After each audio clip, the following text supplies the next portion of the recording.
Good morning. Good morning, sir.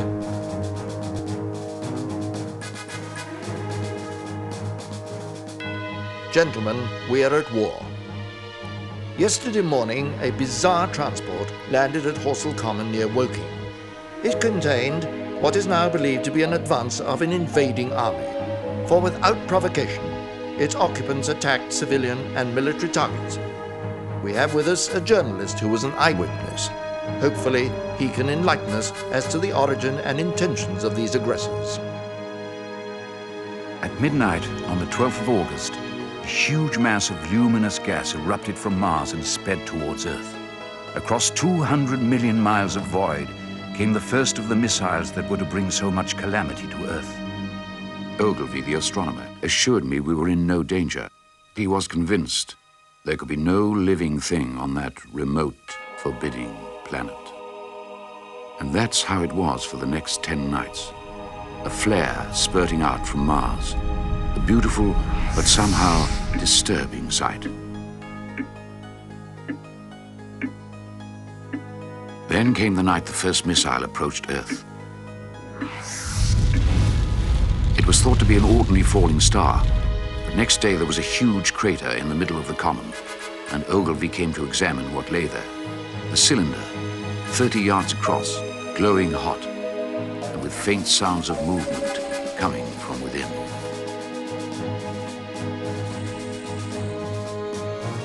Suddenly the top began moving, rotating, unscrewing, and Ogilvy feared there was a man inside trying to escape.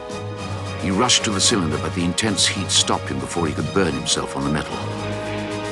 A crowd gathered on the common, hypnotized by the unscrewing of the cylinder. Suddenly, the lid fell off. A huge, rounded bulk, larger than a bear, rose up slowly.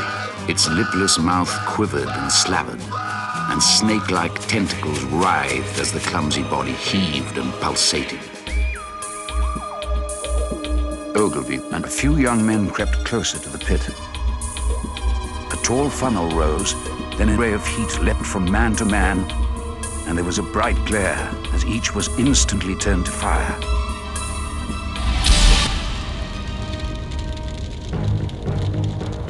The Martians continued hammering and stirring, sleepless, indefatigable, at work upon the machines they were making.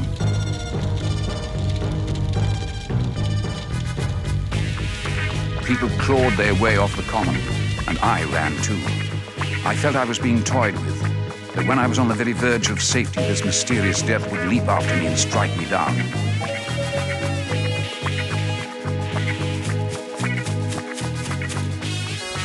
That evening, a company of soldiers came through and deployed along the edge of the common to form a cordon. Quickly, one after the other, 4 of the fighting machines appeared.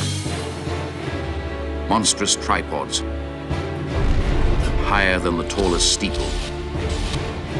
Walking engines of glittering metal.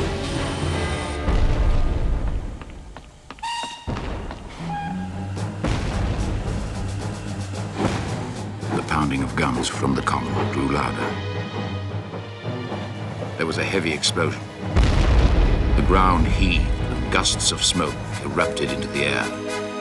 And I realized that by a miracle I had escaped. The conflict spread across the area with very high casualties.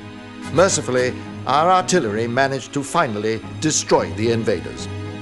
Little is known about these Martians, except that they're resolved upon conquest, and their technology is far more deadly than ours.